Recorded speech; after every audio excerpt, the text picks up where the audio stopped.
जब पांडव के साथ थे तो कौरवों ने उन पर उंगली उठाया कि जो है श्री कृष्ण छल कपट कर रहे हैं और अपने तरीके से उन पांडवों को जितवा रहे हैं। लेकिन सच तो ये था कि इस पूरे नाटक में ये सारे किरदार थे और इन किरदारों के माध्यम से हमें ज्ञान दिया गया। हरि ओम। कौन है कृष्ण? कान्हा, मुरली वाले। अब इनकी बात हो रही है तो श्रृंगार तो बनता है, इसलिए मैंने भी थोड़ा सा श्रृंगार किया हुआ है। तो जब कान्हा की बात होती है तो श्रृंगार, आनंद, प्रेम ये अपने आप ही अपनी उपस्थिति दिखाती है और चेहरा अपने आप मुस्कुराने लगता है। ये है कान्हा के प्रेम का प्रताप। लोग कहते हैं कान्हा चोर, माखन चोर, कान्हा रणछोर, छलिया, कपटी। हम इंसान यदि कान्हा की बात करें तो हमारी तो हैसियत ही नहीं है कि उनके बारे में हम कुछ कह पाएँ या उनके बारे में जानकारी दे पाएँ, क्योंकि वो प्रभु हैं और प्रभु का वर्णन करना एक सामान्य इंसान के हाथ में नहीं है। फिर भी आज मेरे मन में आया कि मेरे हिसाब से कान्हा क्या है, मेरी जो सोच है कान्हा के लिए, श्री कृष्ण के लिए, वो कैसी है। जन्म लेते ही माँ से वियोग का दुख पाया, लेकिन जब यशोदा मैया के गोद में गए तो पुत्र के रूप में समर्पित हो गए। जो रिश्ता माँ यशोदा और कान्हा का है, वैसा बंधन इस पूरे युग में कोई नहीं बना पाया। कोई माँ इतना प्यार नहीं कर पाई अपने बच्चे को जितना कान्हा को माँ यशोदा करती थी। और यहाँ पे उन्होंने इस प्रेम को दर्शाया कि जब हम किसी से जुड़ जाते हैं तो हमारा जो प्रेम होता है निस्वार्थ होता है। यशोदा मैया को सब पता था, फिर भी उनके अंदर एक रत्ती भर भी भेद नहीं आता था कि इसे मैंने जन्म नहीं दिया है। और जैसे ही कान्हा थोड़े बड़े हुए तो जब पूतना उसे मारने आई, वो चाहते तो उसका वध यूं ही कर देते, लेकिन उन्होंने पूतना के स्तनपान करके उसे भी मातृत्व का सुख दिया। तो सोचिए, जो वध करने आई है उसको भी उन्होंने एक मातृत्व का सुख दिया। उसके बाद ही उनकी मृत्यु हुई। इस प्रकार से कान्हा बड़े होते गए। फिर आई उनके जीवन में राधा। राधा छोटी थी, कान्हा भी छोटे थे। आज लोग कहते हैं कान्हा रसिया है, मनचला है। कान्हा रास करता था, कान्हा गोपियों के साथ रासलीला करता था। लेकिन सच तो यह है कि वो 16 साल की उम्र में वृंदावन को और नंदगांव को छोड़कर आगे निकल गए और लौटकर कभी नहीं आए। उस दरमियान उन्होंने सिर्फ एक शिक्षा दी, शिक्षा राधा के माध्यम से, प्रेम की शिक्षा। मोह और प्रेम के बीच में जो फर्क होता है उस फर्क को समझाया। राधा पहले कृष्ण को मोह करती थी। मोह करने की वजह से वियोग का उसे डर था। वो अंदर में जेलस का भाव रखती थी। जब कोई गोपी उसके साथ होती थी तो उसके अंदर जेलस की भावना आती थी। राधा के अंदर एक भय था कि मेरे कान्हा को कोई ले ना जाए। तो ये जो भय है, मोह है, ईर्ष्या है, इन सभी को अपने अंदर से परित्याग करना कान्हा ने सिखाया राधा को। और राधा के माध्यम से हम सभी को बताने की कोशिश की कि जीवन में यदि आप किसी से मोह करोगे तो आपको सदैव दुख मिलेगा। यदि आप प्रेम करोगे तो आपके अंदर आनंद का, उमंग का भाव रहेगा और आप बांटना सीखेंगे। मोह समेटना सिखाता है और प्रेम बांटना सिखाता है। तो श्री कृष्ण राधा के माध्यम से हमको कुछ ज्ञान देना चाहते थे, लेकिन आज आधा ज्ञान लेकर के आधुनिक जीवन में हम ही अपने ही इष्ट को, अपने ही गुरुजनों को, अपने ही ईश्वर को हम आधा ज्ञान के रूप में शक की नज़र से देखते हैं। उन्होंने उस वक्त जो भी किया वो एक शिक्षाप्रद था। वो सिर्फ एक नाट्य कर रहे थे। नाटक के माध्यम से हमें एक दृश्य दिखाना चाहते थे, जिस दृश्य को यदि हम देखते हैं तो हम कुछ ना कुछ सीखते हैं। श्री कृष्ण राधा के साथ रासलीला करते करते बहुत सारी चीज़ें बताई। उन्होंने एक बार एक घटना है जिसमें गोपियाँ नहा रही थी सरोवर में और वो उनके वस्त्र उठाकर ले गए थे। लोग कहते हैं वस्त्र चुरा लिया, लेकिन शायद मेरे हिसाब से उन्होंने हमें संकेत किया कि खुले में स्नान करो तो निर्वस्त्र होकर स्नान नहीं करना चाहिए। शायद ये शिक्षा थी। अब आप उसको किस रूप में लेते हैं वो डिपेंड करता है आपके ऊपर कि वो बताना क्या चाहते हैं, आप उसे किस नज़रिया से देखते हैं। क्योंकि किसी भी घटना की दो नज़रिया होते हैं, एक सकारात्मक और एक नकारात्मक। हमेशा सकारात्मक यदि आप देखते हैं तो आपको हर जगह कुछ ना कुछ प्लस मिलेगा, और अगर आप नकारात्मक देखते हैं तो आपको नेगेटिविटी ही मिलेगी।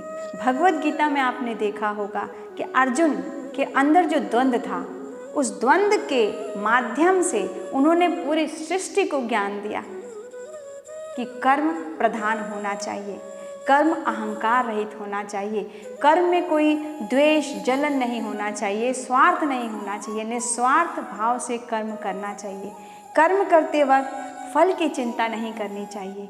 ये सारी सीख भगवत गीता में उन्होंने दी अर्जुन के माध्यम से। उन्होंने अर्जुन को ज्ञान दिया, लेकिन अर्जुन के माध्यम से वो ज्ञान हमें दिया गया, पर हम उस ज्ञान को ले नहीं पाते हैं, सिर्फ इसलिए क्योंकि हम समर्पित होकर उस ज्ञान को लेना नहीं चाहते। आज भगवत गीता पूरे विश्व में अपने अपने तरीके से, अपनी अपनी भाषाओं में पाश्चात्य उसे अपने हर एक वर्ग के लोगों तक पहुंचा रहा है। कमी है तो हमारे यहाँ, हम भगवत गीता को पढ़ते नहीं, हम भगवत गीता को सुनते नहीं और उसे जीते नहीं। इसीलिए आज हमारे देश में डिप्रेशन सबसे ज़्यादा है। यदि देखा जाए तो विश्व में हमारा देश डिप्रेशन के मामले में, मैं संख्या नहीं बता पाऊंगी, पर हाँ, हम बहुत आगे निकल चुके हैं। हर घर में डिप्रेशन है, हर घर में दुख है, हर घर में भेदभाव है, युद्ध है, भाई का भाई से युद्ध है। भगवत गीता में बताया गया है अंत, कि युद्ध का अंत किसी के लिए अच्छा नहीं होता।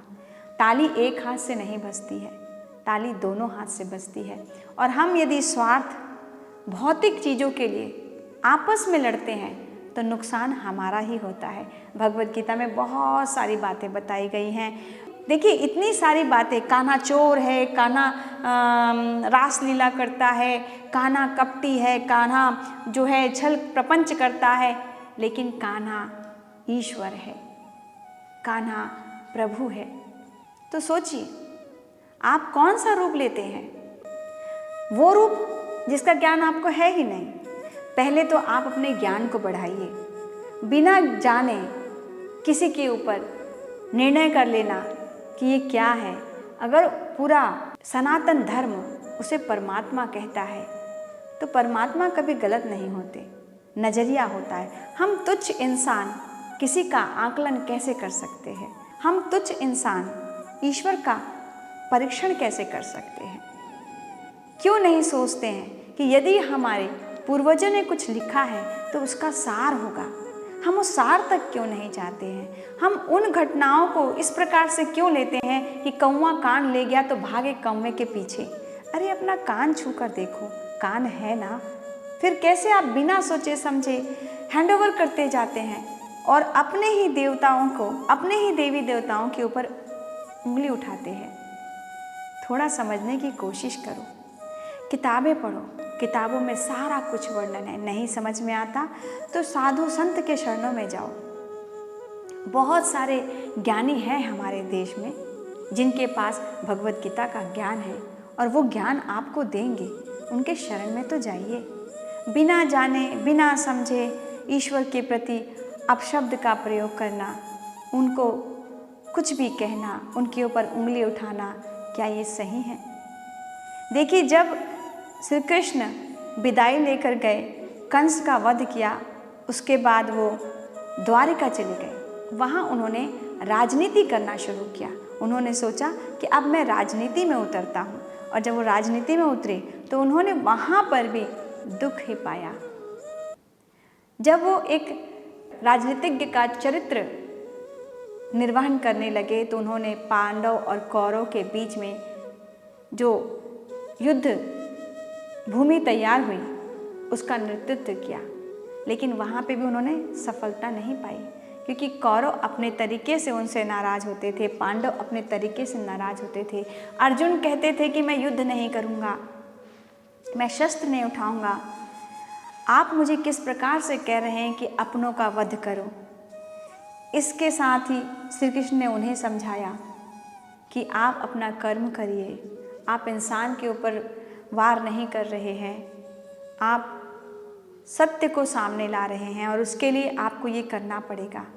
वैसे ही जब पांडव के साथ थे तो कौरवों ने उन पर उंगली उठाया कि जो है श्री कृष्ण छल कपट कर रहे हैं और अपने तरीके से उन पांडवों को जितवा रहे हैं। लेकिन सच तो ये था कि इस पूरे नाटक में ये सारे किरदार थे और इन किरदारों के माध्यम से हमें ज्ञान दिया गया कि यदि आप लालच करते हो, यदि आप थोड़े से सुख के लिए गलत निर्णय लेते हो तो आप कर्ण के रूप में आते हो।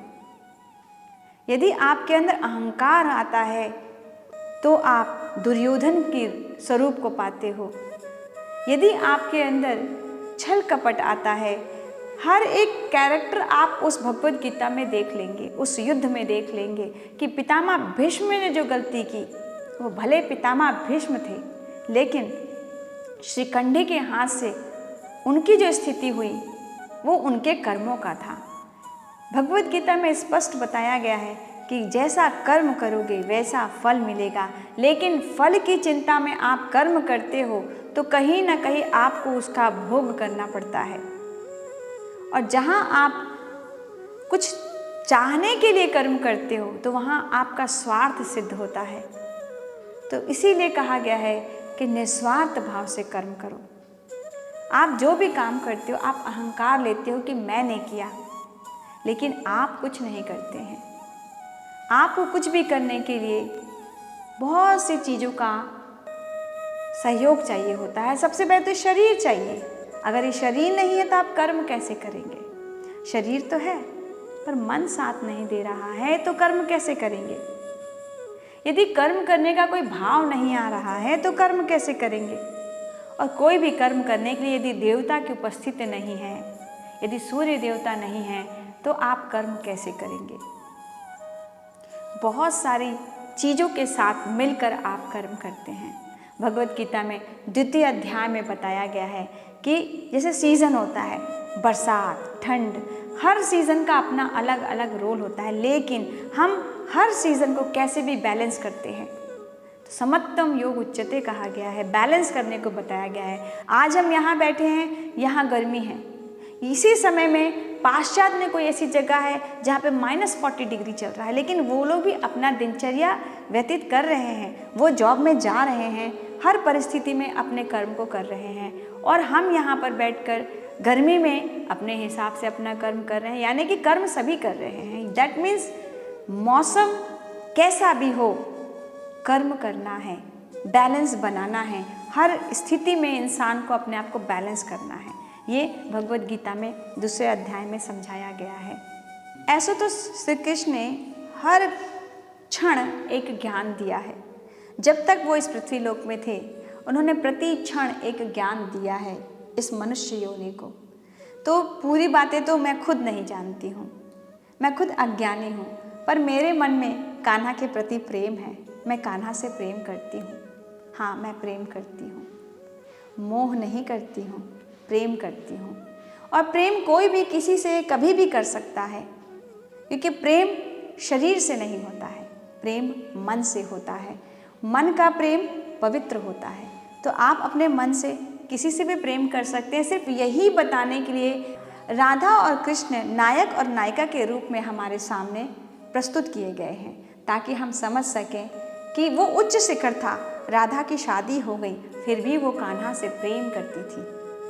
तो यहाँ पर यह बताया गया कि प्रेम के लिए कोई रिश्ता नहीं चाहिए। प्रेम आप कभी भी किसी से कहीं भी कर सकते हैं। ये पवित्र होता है, शुद्ध होता है, शुद्ध चित्त आनंद का स्वरूप होता है। यही यहाँ पर बताया गया है कि आप प्रेम कर सकते हैं। प्रेम में स्वार्थ नहीं होता, प्रेम में बंधन नहीं होता, प्रेम में त्याग होता है, करुणा होती है। भगवत गीता में 18 अध्याय हैं और हर अध्याय में हर एक लाइन में ज्ञान है, जिसमें से मैं छोटा सा चुनकर मैं आपको कहती हूँ।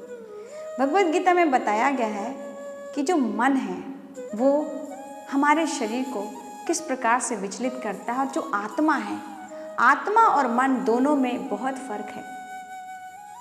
ये शरीर रूपी रथ में जो निवास कर रहा है आत्मा, और जो मन है वो सारथी है। इसका राजा जो है, शरीर में जो शासन कर रहा है, जो राजा है, जो नेतृत्व करेगा, वो है हमारी आत्मा। लेकिन जो मन है वो सारथी है।